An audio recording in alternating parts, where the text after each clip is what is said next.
Coucou les amis, c'est Mélo. J'ai décidé chaque mois de vous faire découvrir un nouvel artiste dans une rubrique qui s'appellera Vartistes à suivre. C'est vrai que notre région en regorge, mais qu'on entend toujours parler des mêmes. Alors ils sont très bons, ils sont même excellents, mais ils n'ont plus la réputation à faire. Donc j'ai décidé chaque mois de vous faire découvrir soit un chanteur, soit un DJ, soit un danseur, qu'importe, du moment qu'il a du talent et qu'il a un univers qui me parle. Et on débute ce mois-ci avec Melvin Pot. On le retrouve au Port des Créateurs à Toulon. C'est parti, on y va. Salut Melvin. Hello. Melvin, donc aka Melvin Pot. On ça. Adore le jeu de mots, Melvin Pot, c'est pour ça? Absolument, mes origines aussi. C'est quoi d'ailleurs tes origines? Amérindienne, afro-américaine, franco-suisse. Alors raconte-moi un petit peu ton univers musical justement. Alors j'ai commencé à m'intéresser à la musique vraiment tout petit. Donc j'ai commencé avec MTV et Cartoon Network, vraiment mes premiers souvenirs musicaux. J'ai eu l'occasion d'avoir le téléchargement illimité, donc quand on n'avait pas Adopi, donc pouvoir télécharger des discographies entières. Puis après, l'ère du streaming, donc chercher perpétuellement du son et toujours être parti de cartoon jusqu'à aujourd'hui. Donc vraiment un truc très très joyeux, très très coloré, très très psychédélique aussi. C'est venu de toi ou de tes parents? Ma mère écoutait beaucoup de hip-hop avant que je naisse. Après, elle a un petit peu arrêté, mais c'est vraiment venu de ça, quoi. Alors moi, ce qui m'a intéressé chez toi justement, c'est ton EP, Orpheus, parce que je suis passionnée de mythologie grecque, donc ça m'a parlé. Raconte-moi un petit peu comment t'es venue l'idée et quel est le projet exactement. Alors Orphée, j'ai eu 7 médailles que ma grand-mère m'a données. Donc elle l'a eu à 16 ans, je l'ai eu à 16 ans aussi. Une médaille de plus de 80 ans. Et c'est un thème qui m'intéresse depuis toujours, Orphée. Parce que c'est un peu mon rapport à l'autre, c'est mon rapport à l'amour.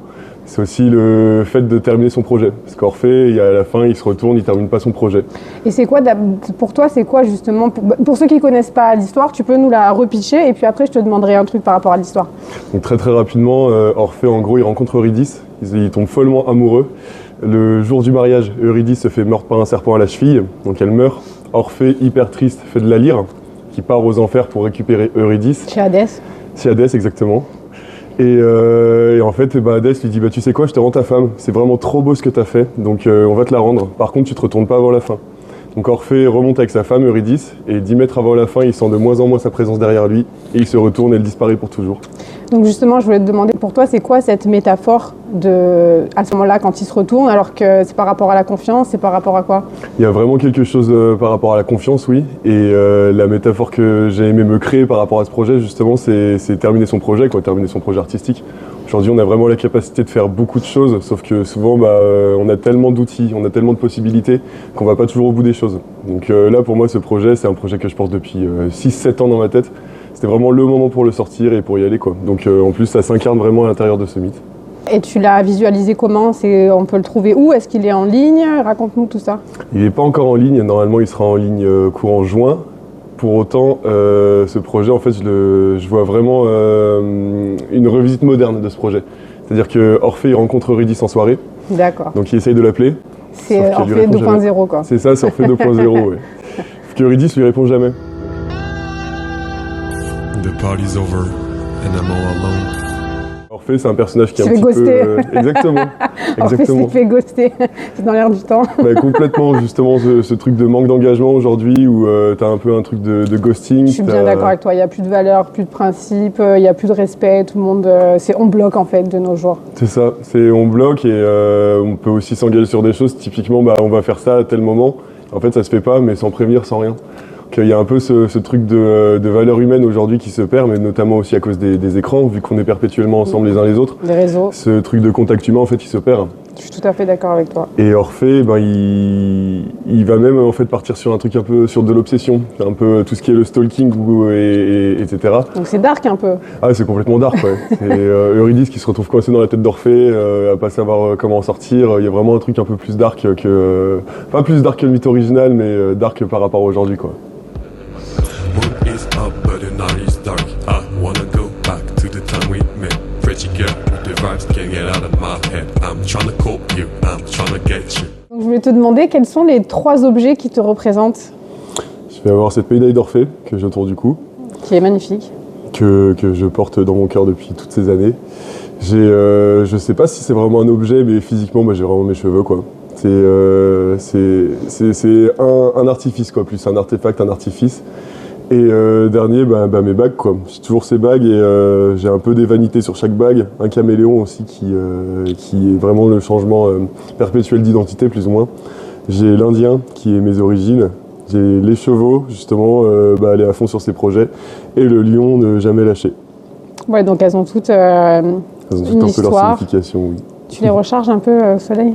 Pas du tout, Pas du tout. Je sais même pas ce que c'est comme pierre. Celui-là, je le recharge quand même. C'est quoi? La jade? Non? L'aventurine peut-être? C'est de... J'ai oublié. C'est de l'aventurine, je crois que c'est de l'aventurine, oui.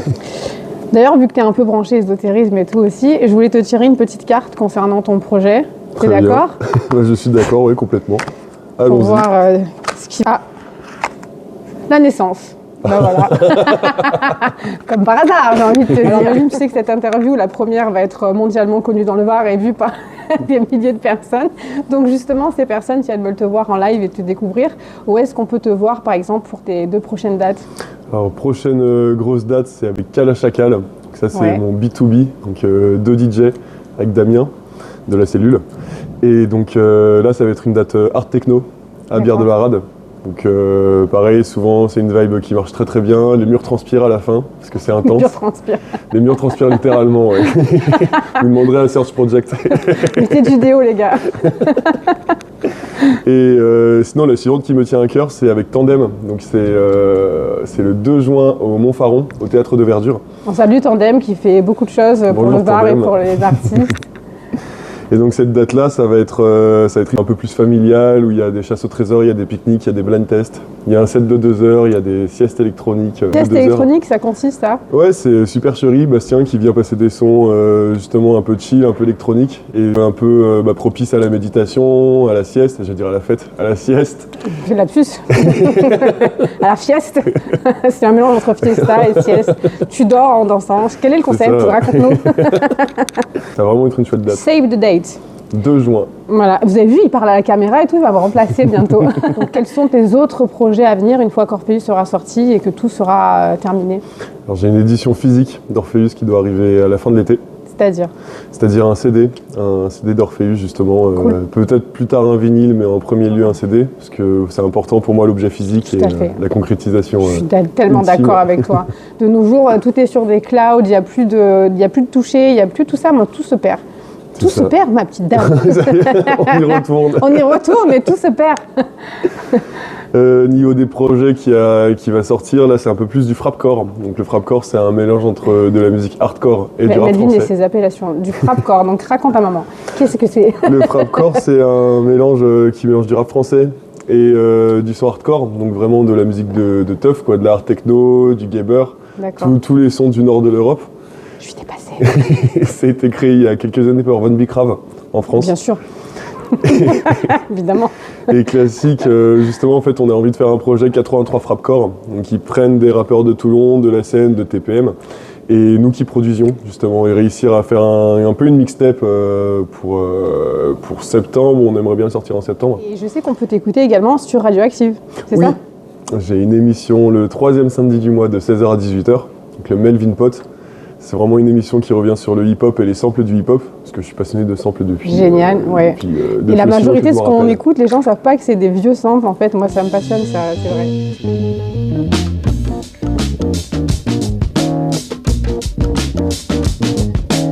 Bouge de là. Bouge de là. Cycle, quoi. Oui, C'est comme la les mode. cycles qui reprennent, C'est le ça. serpent qui se mord la queue. Et Eurydice. Exactement. Et, j'ai une deuxième émission, les 3e mercredis du mois, c'est toujours les 3e, de 21h à 23h. Là, c'est une émission de DJ, c'est le Boundary Crossing, où on mixe à 6 mains, donc on passe d'un genre à l'autre. D'accord. Salsa, reggae, metal. Et Quoi. la station, tu peux nous rappeler, pour ceux qui ne connaissent pas? Radioactive, le 100 FM. 100 FM. W, Représentant. exactement, le 100 FM. Ou C'est le 100 www.radioactive.net. FM.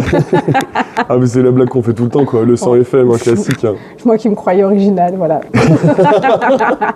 Bah, elle existe depuis la fin des années 80, Radioactive. Voilà, bon, sur ce, merci. Est-ce que tu as un message à nous faire passer, à transmettre, quelque chose à dire en tant qu'artiste? Alors, le message que je peux faire passer, c'est que la vie est bien faite. Des fois, on peut avoir des moments de doute sur ses projets.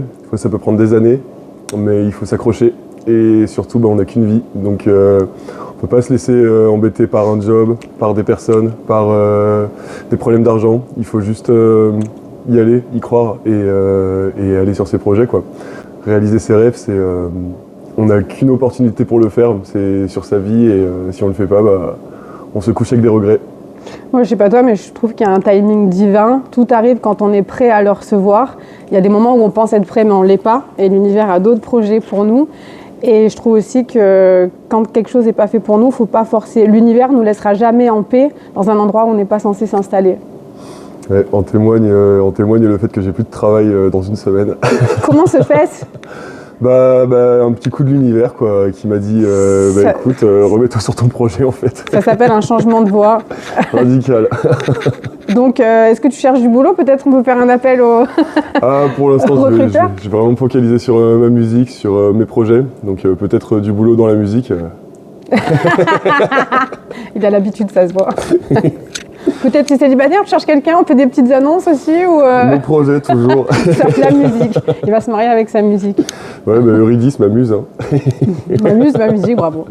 Chapeau. Je voulais juste rajouter que chaque artiste que je vais inviter dans mes émissions, je vais leur demander, et je t'ai demandé, de nous amener dans un endroit qui te tient particulièrement à cœur.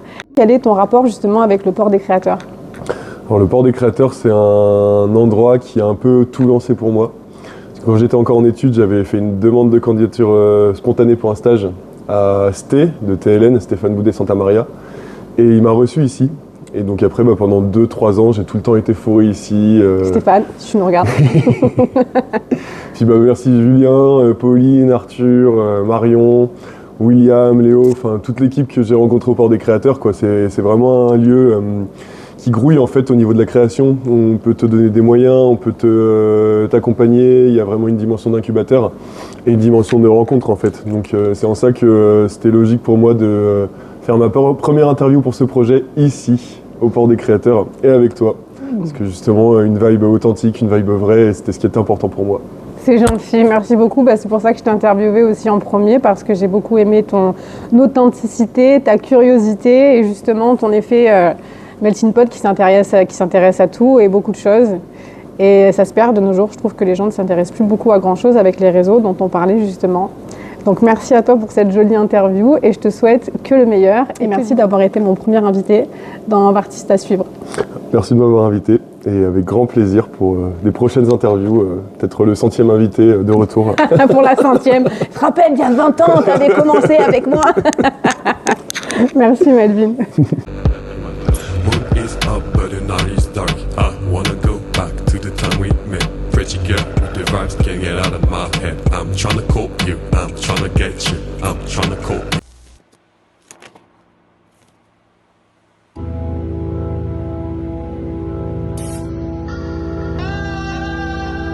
The party's over and I'm all alone.